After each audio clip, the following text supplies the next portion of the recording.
7 years ago, and fast forward, I welcome you to Yosemite Prehistoric Park. The same company, the same location, but now with prehistoric animals in Jurassic World Evolution 3.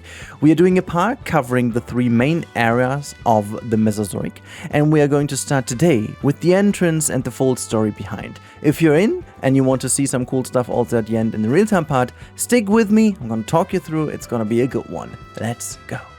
Okay, I'm gonna start with a very positive thing. There's a huge step up from the first episode on Yosemite Valley Zoo. This time around we even have some animals in. Back in 2019 when I started Yosemite Valley Zoo, the first episode was only terraforming. Yeah, that's right. But we're starting yet with the same, because what I wanted to do is to limit the space that I'm building in. So see, I'm taking one of the big square maps, the North American one, which is an alpine one. I love it. It's a really cool map, but I must admit it's way too big. Like if you go with the square, even in the size regions that Jurassic World Evolution plays with all these ginormous animals, it is still reasonably huge. And I know a lot of people build in a way bigger way, but I've done that in my first project, the Jurassic Park 1998. It's just too big, you know, and I need to have something that is a lot more doable, and so we are focusing on just that tiny valley in Yosemite. See, I just could not let go of that setting. It was just too good, and maybe for those of you who like these couple of little backstories why I do certain things, I used to be on my honeymoon in 2018, which is crazy considering that is already 8 years ago. Holy crap, how does time fly? And back in the day, we were visiting, first of all, Hawaii, and then we were going to San Francisco. Initially, we planned also to go to to Yosemite Valley. Well, but us stupid Europeans completely misunderstanding the concept of space and size and distance in US terms. And obviously, we were not able to read a map properly, how far things were away from each other. So when we learned how long the drive is from, San Francisco to Yosemite Valley, that was a no-go for us, considering the time we have to spend there. So we just spent a couple more days in San Francisco instead. But I felt very much sad that I wasn't able to do, and it's still on my bucket list to go there. And it was always like, I really wanted to go there hiking and just experiencing that nature. It always kind of felt that I was connected to it without ever being there, you know? And so I decided, on the fly back to Germany, I decided that my first main project in Planet Zoo, which I guess I knew of at this time around, or at least I had a knowledge there's a new game coming or whatnot. But yeah, my idea was... Oh, hold on. No, the idea was to start a new Planet Coaster project. But then, thankfully, Planet Zoo came out and I decided to go with the setting over there. Yeah, I'm just like very thankful that this happened. And I am also very thankful that this gave me the chance to start the channel to what it is today. And so here we are. I think it's just a very logical step to do that after the kind of not tropical, but like southern and more sunny kind of setting we had last time around. This is now a proper new setting we can go with. And you know, there's also something more I want to do in the future with other settings, and this is why I keep that fairly sizable in a way, doable in a way, and yeah, it's gonna be fine. It's gonna have a lot of nice architecture, but we're going to talk about that in a couple seconds when we talk about the entrance building. You can see I'm laying out some of the main roads over here. I'm using a little bit of a trick here to make this road a bit wider, just like using the path to what it is going to be used to, and trying to lay out a couple of areas I may need later. I think for me personally that is super important to get a certain feeling where certain things go. I'm not going to finish them now, but I wanted to properly play around with the new set. Here you can see the remainder of my testing. I completely cut that out because it's not necessary for you, but I was actually dropping down a lot of the new pieces to see what they can do, what they offer, and that new set, my friends, is so good. I really love that new set. It comes with a lot of really cool versatile pieces, has some really good textures. It has a couple of very nice things, and yet I needed to mix in some of the old sets as well, because I wanted to play a lot with the stone texture. And I mean, I couldn't do anything else but go with the same kind of building style for the entrance building like I did in Yosemite Valley Zoo. It's not just a little nod to the project, it's straight off not a carbon copy, but it's a copy of it. But also just to see where, you know, the games got to and how similar Jurassic World Evolution is to the Planet games by now. And you do see that, you've seen that in the intro, you've seen that potentially from the thumbnail if you're aware of my old project. These games have gotten very close to each other, also in the style, and I really like the fact how much improved though this is. Like, I think the biggest advantage that the Jurassic World Evolution game has over both Planet games currently is the display of size. I do think, especially here with Yosemite Valley, you can notice that very well how the game is a lot more capable of showing proper distances and proper sizes, just because the area is a lot more spacious and not as cramped as it is.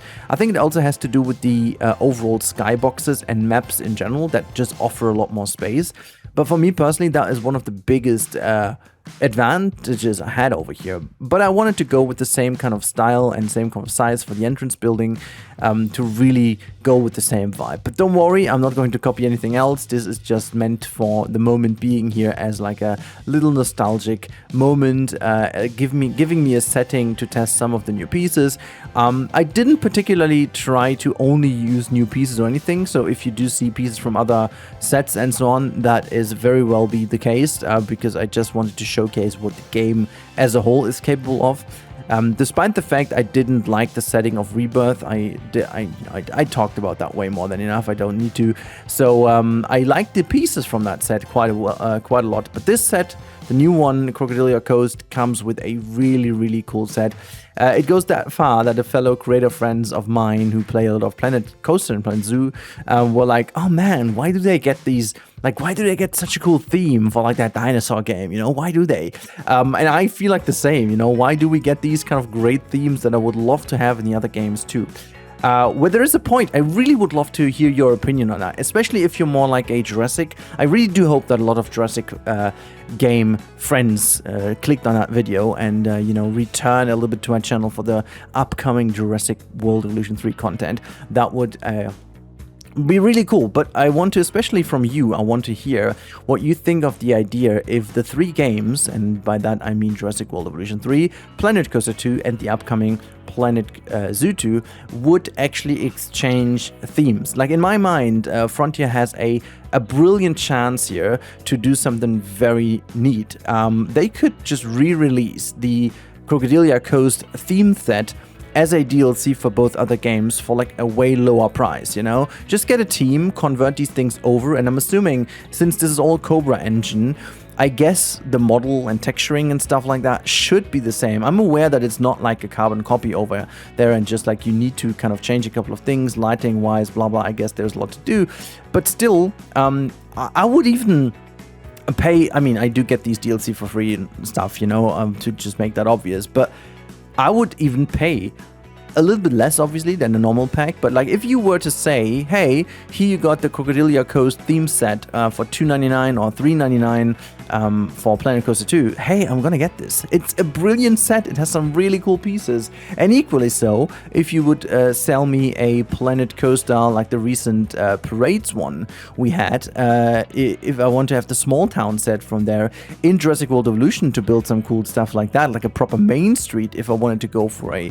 Disney-style Jurassic Park, for whatever reason I would do that, but if you wanted to, and sell that to me for, again, $2.99, $3.99, whatnot, you know, every single euro more is more that you made out of this, you know? I think that would be a brilliant chance to mix and match these games. You can have like the proper DLCs always all 3 months, and in between offer like these sets, like, you know, get one of the sets from Planet Zoo, put it into Jurassic World Evolution, and so on and so forth.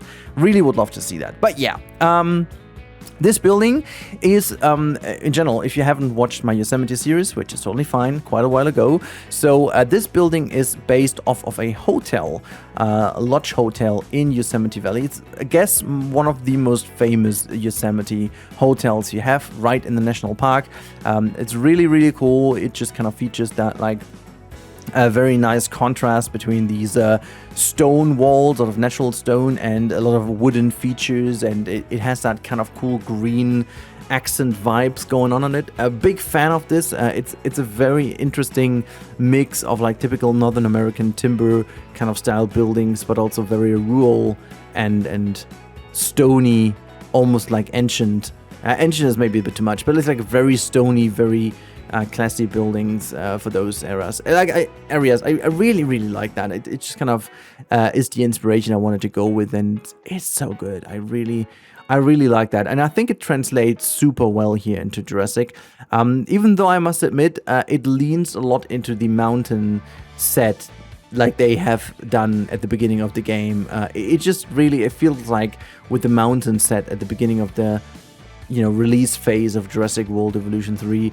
It was a lot that came from this area, not only like Yosemite, but also Yellowstone and just like Northern American alpine kind of national park vibe. So this is also why I waited a little for the product. I had this in mind to do already last year, but I was like, it's a tiny bit too obvious, isn't it? And so I was like, let's do something else first, and I went for that kind of 90s vibe park. But here we are, finally with this project. I'm looking forward to that quite a lot. I have some really cool ideas also for integrating some rides this time around. Didn't really focus too much on the rides in the last park I did. That may change quite a lot in here. And I'm just like continuing with that vibe over here. You can see I'm using a lot more of the grid this time around. Usually I do like to build off grid quite a bit, but it's a fair easy trick to use like 45-degree angle on the grid. So that's what I'm doing over here. It's also funny because this game, unlike the Planet games, and that might actually be one of the challenges they have for exchanging these sets, this game features a lot of diagonal pieces on grid, which, to be fair, is quite neat, but then again, I don't even know why exactly it's needed. Like, it's a very cool idea to just have the ability to, but it's like so easy to kind of copy things over like as a building piece, a group, and then just rotate that by 45 degrees yourself and get some more control over these things. As much as I like this feature, I'm a little bit worried to why this is necessary, but hey, at the end of the day, I'm all in for having more choices. But I was like, just again, I noticed that and I was like, okay, why the heck don't these other games then just don't have that too? But like, I'm fine with not having them in the other games, because I feel like this game is still catered a lot more to quick and easy building, which is great. I think the accessibility is a huge advantage to Jurassic World Evolution in general, and I've seen a lot of people complaining actually about the complexity of this game. But then again, I think the advantage of getting virtually anything from the workshop and making your parks look a lot less repetitive, as it was in the last two Jurassic World Evolution games, should be way more enough of a benefit over the increased complexity of building piece by piece, for those who want to, because the majority can just download stuff from the workshop. Yeah, doing some fake shutters over here with one of the generic pieces. I went just for the looks over here. They are a tiny bit too thick though, but you don't really see that from the ground, so I'm all good for that. Just making sure this looks nice, and you can really tell that this building is rather detailed for what I'm usually doing in Jurassic World Evolution 3, but it's an entrance building, and the entrance building needs to be really detailed in that sense. It's not awfully detailed, but also is the style of it. It's not really in the need of having so many crazy details to kind of work in the way I wanted it to work. And also, part of this building is the half dome in the background. So half dome, in case you didn't know, is one of the rock formations you'll find in Yosemite Valley. You'll see in the real-time part, I didn't record that one. It was just like more copying of rocks, so I didn't need to just throw that into your faces. I did half dome and El Capitan as two of the main attractions and viewpoints, I guess, of the real world Yosemite Valley, just to have like a nice symbol of those. Those two are done, and those two will be the main symbols of this one over here. You'll see that in the real-time part anyways. I just wanted to let you know. Pretty happy also with the sign on top of it. The in-game fonts are really cool. Big fan of those. I kind of tried to make like a bit of a nice shadow effect, giving that this tiny bit more depth. I think it works fine. Also happy with the color scheme. Might actually do this a little bit less colorful in the future, as if it's a bit more weathered, I guess. But yeah, just putting in a couple of fences here and there, just some random stuff to get the vibe for the future. But that's mostly about it, about the time lapse. You want to see some animals, so those will be in, and you want to see the map in its full glory for the moment being. So I say thanks for the moment, and I'm gonna hand you over to the real-time Rudi. So this is a special moment. We are here in the real-time part of Yosemite Prehistoric Park. I was just about to say Yosemite Valley, but this is not Yosemite Valley Zoo, as it used to be in Planet Zoo. But as I said in the time lapse and so on, this is now the new project for Jurassic World Evolution 3. I just like I couldn't let go from this setting, and with the new pack, it just screamed to me that we needed to come back. And oh boy, do the tools please me! It looks so much better. So you have to bear with me. I'm not the kind of guy who is so into all the new DLC animals and so on. I'm more like, what is the pack capable of? What can we uncover with it? What does it fit to, and so on and so forth. But nevertheless, we still do have an animal in, but don't take this habitat for granted. Oh my god, this dude over here is showing off right away. Look at that one. Okay, this is kind of absurd.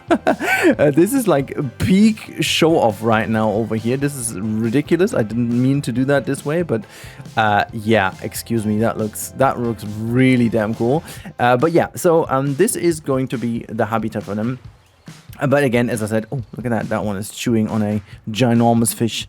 Like the fish, they have this cool animation of eating the fish, but considering their size, these fish also need to be rather big. And yeah, obviously I took the North American map, and it looks really fantastic. And also it just suits my needs over here very well indeed. So as we go up, you can see this is the full map. You've seen that briefly at the beginning with the explanation, but giving you a bit of a heads up. Look at how ginormous the map would actually be.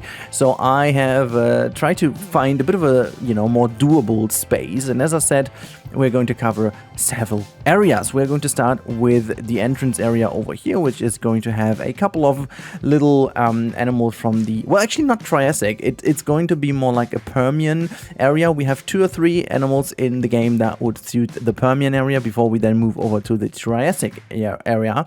And then we go over to the Jurassic area, and we end up with the Cretaceous area, where we do have the most animals. There is still some room to expand to the left and right if needed, but I want to make this a doable project, and this time around give each habitat the love it deserves. So we are going to really go in and make the habitats look really good and detailed, and make sure that they are really nicely done and properly done. So we just have a couple of animals per era, I think.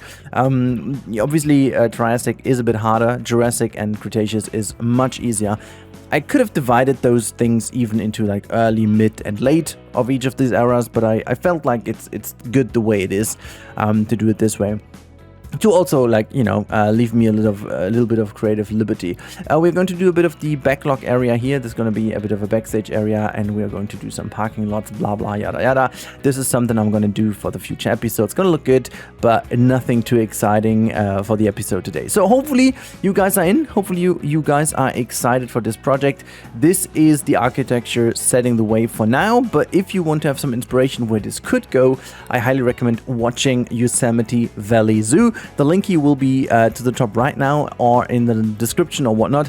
It's, I guess, one of the favorite projects ever done on the channel, at least from views, likes, and feedback wise. So if you want to dive into that one, either you are a Jurassic fan, but maybe you're an animal fan and that would be fun to you, that is something I highly recommend. But I wish to see you in the next episode as well. We're just gonna deal with a couple more animals, and we are most likely also going to cover this dude over here that is is also already put in.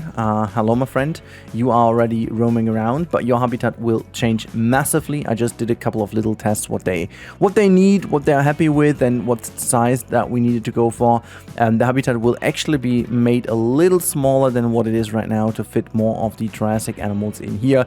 But that is something for future Rudi, and obviously we're addressing some of these houses a lot more. And one thing I did forget in my last project, we are definitely going to cover a lot more this time around, is, well, food and amenities, to really have a buzzing park at the end of the day. I want to make it as full as possible, and have as many guests as possible. And the last project I did was always the issue that I didn't focus enough on hotels and amenities, which is something we are doing completely different around this time around. I have some really cool ideas, so let's see where this is going. Can't wait to see you in the next one. Don't forget to like, subscribe, hype the video, and leave me some feedback. What are your choices for the different eras, that we have set up over here? What are your choices to go for? Maybe not the most prominent ones, who knows? Let me just get your list in, what you would put into these various eras, and what kind of habitats you would see being done then. So, see you in the next one. Thank you so much for watching, and bye.